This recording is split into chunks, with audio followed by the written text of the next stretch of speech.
धन्यवाद डॉक्टर साहू जी। डॉक्टर साहू जी क्या मतलब साहू जी। हाँ।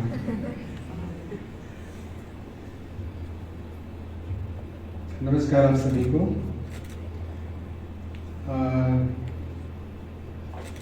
योग डिपार्टमेंट के इस महत्वपूर्ण कार्यक्रम के करता रहता प्रोफेसर गणेश शंकर गिरी जी हमारे विश्वविद्यालय के बहुत ही प्रतिभा संपन्न विभाग के रूप में मैं इसको मानता हूँ। और डॉक्टर साहू जी हमारे सहयोगी आज की मुख्य वक्ता डॉक्टर कोमल ही कह लिया, क्योंकि अब प्रक्रिया में शामिल है तो 2-3 महीने में हो जाएगा। तो उसके साथ ही हमारे प्रिय यहाँ पर अभय भी आज आए हुए हैं और हमारे सभी शोधार्थीगण विद्यार्थीगण। महत्वपूर्ण यह होता है कि हम जिस आयोजन में शामिल होते हैं, हाँ 2-3 नाम और लेना भूल गए। हमारे जो अभी सुरभि जी का अच्छा है कि यहाँ प्रस्तुति हुई है, बहुत ही काव्यात्मक उनका यहाँ पर नृत्य हुआ है। उसके साथ ही जो योग डिपार्टमेंट के हमारे योग प्रस्तुति हुई है वो भी बहुत महत्वपूर्ण थी। तो आप सभी लोग आदर के पात्र हैं और यह विश्वविद्यालय के लिए आप लोग एक तरीके से वरदान है कि आप लोग सुबह उठ करके ईश्वर की साधना, योग और आत्म को प्रज्वलित करते हैं। यह सबसे महत्वपूर्ण बात है। हमारे विश्वविद्यालय में सभी लोग जब सो रहे होंगे तो आप लोग जागते हैं, उसमें मैं भी शामिल हूँ, सोता रहता हूँ। तो लेकिन आप लोग सुबह उठ करके सूर्य का साक्षात्कार करते हैं और उसके साथ ही यह कोशिश करते हैं कि हम किस तरीके से अपने आत्म को प्रज्वलित करें। मुख्यतः मैं यहाँ पर आत्म पर ही बात करूँगा, क्योंकि आत्म से जुड़ा ही यह पूरा संसार है। यानी कि सेल्फ को अगर आप नहीं जानते तो योग को नहीं जानते हैं। अगर आप पूरे जीवन में जो आपकी खोज है, आप इसके ऊपर विचार करें कि आप क्या विचार कर रहे हैं, आप क्या खोज रहे हैं। पूरे जीवन में आप क्या खोजते हैं? 2 चीजें खोजते हैं, एक तो आत्मबोध सेल्फ, और दूसरी चीज मैं जो मानता हूं वह है प्रसन्नता। इन 2 की खोज में ही आप पूरे तरीके से, चाहे वो किसी भी माध्यम से, जैसे अभी कोमल ने भक्ति योग के बारे में बात की, वह भी एक प्रक्रिया है और वह भी हमारे खोज का एक माध्यम है। तो पूरे जीवन में हम क्या खोजते हैं, आप खुद से सवाल करें कि आप क्या हैं। और इस खोज को अगर आपने जीवन में पा लिया और इसको आप समझ गए कि हाँ आप क्या हैं, तो निश्चित रूप से आप आत्मबोध को समझ सकेंगे। और आत्मबोध जो होता है वह सीधे साक्षात्कार ईश्वर से कराता है। दूसरी चीज, इस पूरे खोजने की प्रक्रिया में आप क्या खोज रहे हैं और क्या चाहते क्या हैं। तो आपके जीवन का जो सबसे बड़ा सुख है वह आनंद की प्राप्ति है, सच्चिदानंद। उसके लिए आप पूरे जीवन भर खोजते हैं। और आनंद जो है वह आप प्रसन्नता, जिससे प्रसन्नता कहते हैं, आप जीवन की शुरुआत जो करते हैं सुबह और शाम के सोते वक्त तक, उसमें यह कोशिश करते हैं कि हम अधिकतम प्रसन्न रहें। लेकिन क्या आपने विचार किया कि हम दुखी क्यों होते हैं? शायद हम आत्म की तलाश नहीं कर पाते। अगर हम आत्म की तलाश कर लें एक्चुअली आत्मा है क्या, इस पर अब डिबेट है। तो आत्मा को समझना बड़ा मुश्किल है, पूरा जीवन लग जाता है, कई जीवन लग जाता है, और लोग इस चीज को समझ नहीं पाते हैं। हमारे यहाँ चाहे वो पतंजलि योग सूत्र हो या दूसरे जितने भी माध्यम हो, जितने भी ज्ञान के माध्यम हो, उसमें हम आत्मबोध ही नहीं कर पाते हैं आखिर हम हैं क्या। और जब इन चीजों को हम जान जाएं तो निश्चित रूप से हमारे भीतर का जो दुख है वह समाप्त हो जाए। आप भगवान बुद्ध को देखिए, पूरे जीवन भर जिस चीज की तलाश कर रहे थे वो क्या तलाश कर रहे थे, और अंततः उन्होंने क्या अपने दर्शन में बताया, इस बात को आप महसूस करें। लेकिन इसे दुखी होने की जरूरत नहीं है कि हम तो स्वयं को नहीं जानते। हम स्वयं को जान सकते हैं, और वह छोटे छोटे हमारे एक्टिविटीज होती हैं जिसमें हम जान सकते हैं। जैसे मान लीजिए किसी व्यक्ति को आपने, कोई अंधा व्यक्ति है, उसको आपने रास्ता पार करा दिया और वह रोड के उस पार अगर चला गया तो आपको पता चलेगा कि हमने एक व्यक्ति को रोड क्रॉस करा दिया। तो ऐसी स्थिति में आपको एक सुख की अनुभूति होती है, वह आपका आनंद होता है। अगर मान लीजिए कि आपके खुद पेरेंट्स या दादा दादी ऐसी स्थिति में हैं कि वह किसी चीज की उनकी इच्छा है और वह आपने लाकर के उनको दे दी, और उस समय उनकी जो अनुभूति है, उस अनुभूति से अपने आप को जोड़ करके जब देखेंगे तब आपका आत्मबोध जो है वो जागृत होगा और उसे आप समझ पाएंगे। यानी कि यह जो सरोकार है, सहयोग है, इसको समझने की जो प्रक्रिया है वह आत्मबोध को समझने की प्रक्रिया है। जब इन छोटी छोटी चीजों को आप अपने जीवन में उतार लेते हैं, आचरण का हिस्सा बनाते हैं, तो एक समय ऐसा आता है कि आप उस एकाकार ब्रह्म को भी समझने लगते हैं जिसको आप नहीं समझ पा रहे थे, और उसके लिए एक अच्छे शिक्षक की जरूरत होती है जिसे हम गुरु कहते हैं। ईश्वर के रूप में हम, ईश्वर के दूसरे रूप में हम दो लोगों को समझते हैं। अगर हम अपने माता पिता के अलावा किसी की बात करें तो निश्चित रूप से हम ये महसूस करते हैं कि शिक्षक और जीवन को चलाने के लिए हम डॉक्टर को मानते हैं कि वह ईश्वर के रूप में है। लेकिन इन सारी चीजों को छोड़ करके हम जब ब्रह्म के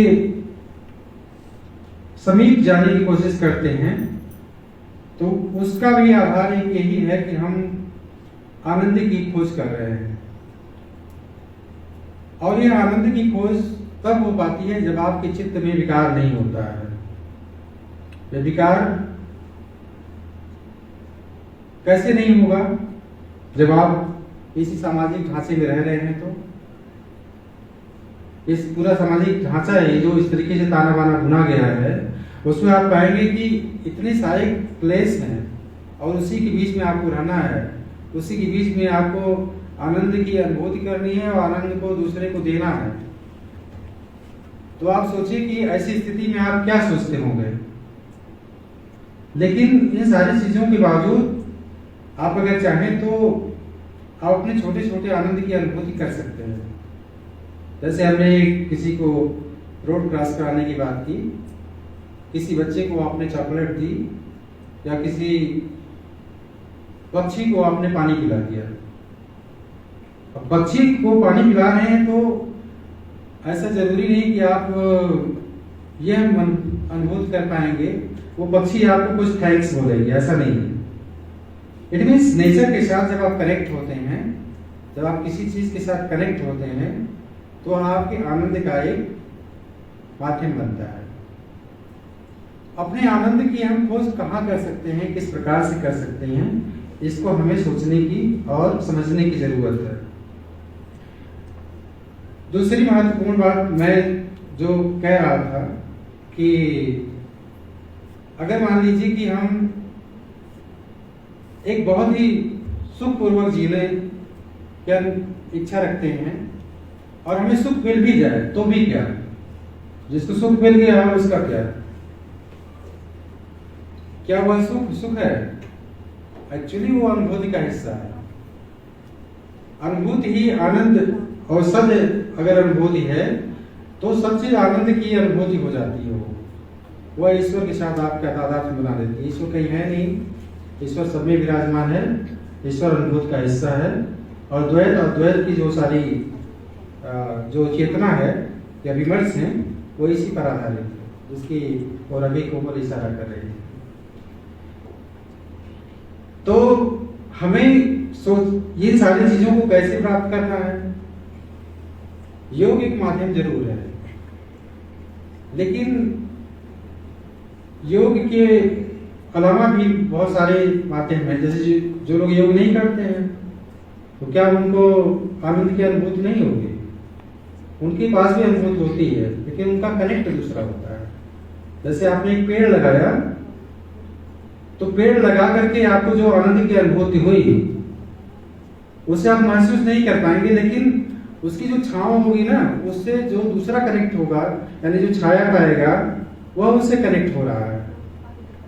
तो एक बहुत लंबी श्रृंखला है, चिंतन की अद्भुत मतलब प्रक्रिया है, जिसको आप सोचेंगे और हमेशा अगर पॉजिटिविटी दिमाग में लाएंगे तो वह आपके हैप्पीनेस का कारण बनेगी। और मुझे बहुत ही अच्छी मतलब यहाँ फीलिंग हो रही है। और प्रोफेसर गिरी सर तो पूरा जीवन इसी में लगा दिए। आप सर अभी हमारी बातचीत गिरी सर से हो रही थी, तो इन्होंने कई चीजें बताई। एक तो इन्होंने एक बात ये बताई कि हम बच्चों को पार्टिसिपेशन के लिए प्रोत्साहित कर रहे हैं। सर आप बधाई के पात्र हैं। निश्चित रूप से ये पार्टिसिपेशन अगर नहीं है, मतलब जैसे मान लीजिए कि आप योग में पार्टिसिपेशन करते हैं, आप संगीत और नृत्य से पार्टिसिपेशन करते हैं, लेकिन यह मंच देना एक बड़ी बात है। मंच जरूर हमारे स्कॉलर्स को, स्टूडेंट्स को मिलना चाहिए, ताकि उनके बीच में जो बहुत सारी संभावनाएं हैं वह हमारे सामने भर करके आए। और सर आप कर रहे हैं, इसके लिए बहुत आपकी मैं प्रशंसा करता हूँ। और जब मैं वर्धा में एमए करने गया था तो मेरा एडमिशन भी नहीं हुआ था और मुझे बोलने का अवसर मिला था। तो मंच की जो उपयोगिता होती है उसको मैं जानता हूँ, और निश्चित रूप से वह हमारे भीतर की जो बहुत सारी मतलब ऐसी चीज़ें होती है ना कि मैं बोल पाऊँगा कि नहीं बोल पाऊँगा, कसमसाहट की हम जाएंगे वहाँ क्या कर पाएंगे, प्रस्तुत हो पाएंगे या नहीं हो पाएंगे। ये चीज़ जो आपके भीतर का जो भय है, वो डर है, उसको समाप्त करने का एक बड़ा माध्यम प्लेटफॉर्म है। तो ये आपको अगर मिलता है तो मुझे बहुत मतलब खुशी हो रही है। और जब मैं वर्धा में गया था एमए करने, तो मुझे मेरे एडमिशन के पहले ही मुझे बोलने का अवसर मिला। तो मेरा विषय था पुस्तक और मैं। अब आप सोचिए कि एक एमए का मतलब स्टूडेंट और पुस्तक और मैं, इस पर अगर कोई कुछ बोलेगा तो क्या बोल सकता है। लेकिन हाँ, मेरे पास कुछ क्षमता थी और मैं कुछ बोला। और हर व्यक्ति के भीतर एक क्षमता होती है, और इसी क्षमता को जो शिक्षक समझ लेता है वह निश्चित रूप से अपने स्टूडेंट्स को, स्कॉलर्स को महत्व देता है और प्लेटफॉर्म भी देता है। तो निश्चित रूप से योग डिपार्टमेंट के द्वारा बहुत ही एक महत्वपूर्ण एक आयोजन हो रहा है। मैं मुख्यतः अहिंसा को लेकर के बातचीत करना चाहता हूँ। जैसे आप अपने करियर को लेकर के बहुत चिंतित होंगे कि योग करके हम क्या करेंगे, तो मैं आपको बताना चाहता हूँ कि मैं एक ऐसी विषय पढ़ा हूँ जिसका कोई रोजगार हिंदुस्तान में नहीं है। ठीक है, अहिंसा से मैं एमए एमफिल पीएचडी हूँ और इसमें कोई भी रोजगार नहीं है। और कई डिपार्टमेंट भी यदा कदा है, तो उसके लिए बहुत संघर्ष करना पड़ता है। लेकिन आप एक बात आप समझ लीजिए कि आपके पास अपार संभावनाएं हैं।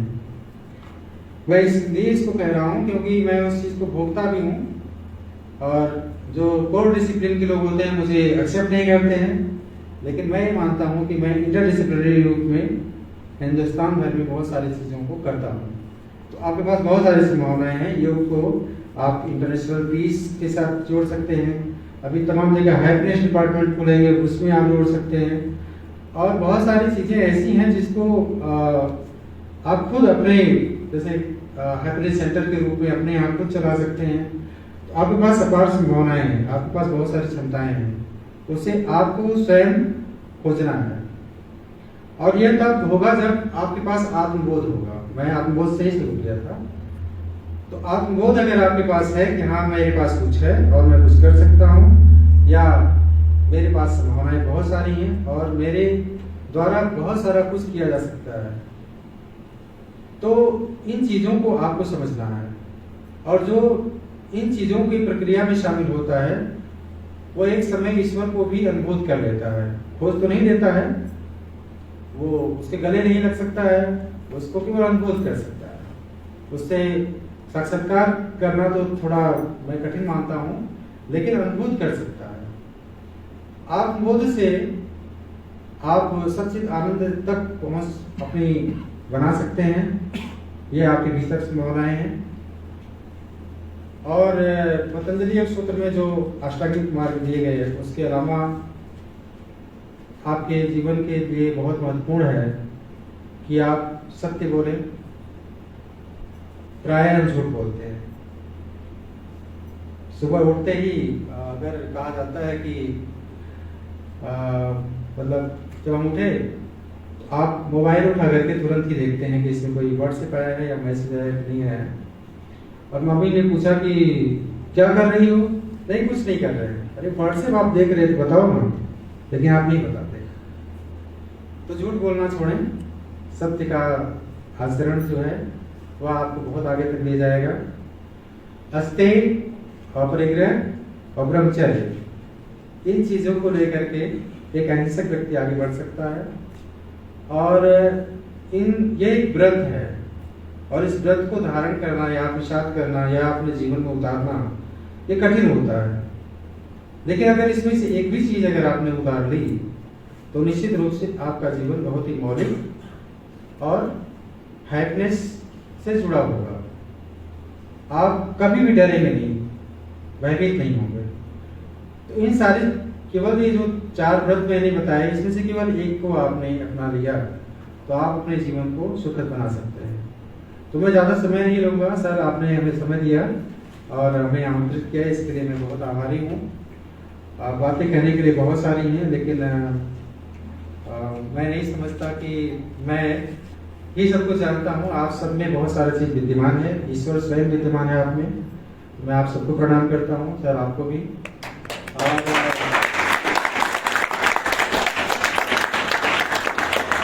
मेरी बहुत सारी आप लोगों के सुखमय जीवन की शुभकामनाएं हैं। और योग डिपार्टमेंट के लिए तो सर का ये अंतिम कार्यक्रम बता रहे थे, लेकिन अगले साल भी सर हमारे साथ रहेंगे इस कार्यक्रम में। लेकिन सर, आपने इस विश्वविद्यालय के माध्यम से जो दुनिया भर में योग डिपार्टमेंट को प्रतिष्ठा दिलाई है, ये बहुत अद्वितीय है। आपने कम से कम 25 से अधिक देशों की आपने यात्रा की है और एक योग डिपार्टमेंट के माध्यम से अपने आप को इस मुकाम तक पहुंचाया, पूरा जीवन इसी को समर्पित कर दिया। यह निश्चित रूप से प्रणम्य है सर। और मैं तो आपको बहुत सारी शुभकामनाएं नहीं दे सकता, आप मेरे से बड़े हैं, ले सकता हूं, लेकिन फिर भी मैं भ्रष्टता करते हुए आपको बहुत सारे उज्जवल भविष्य की शुभकामनाएं करता हूं और आप सबके लिए भी शुभकामनाएं करता हूं। नमस्कार।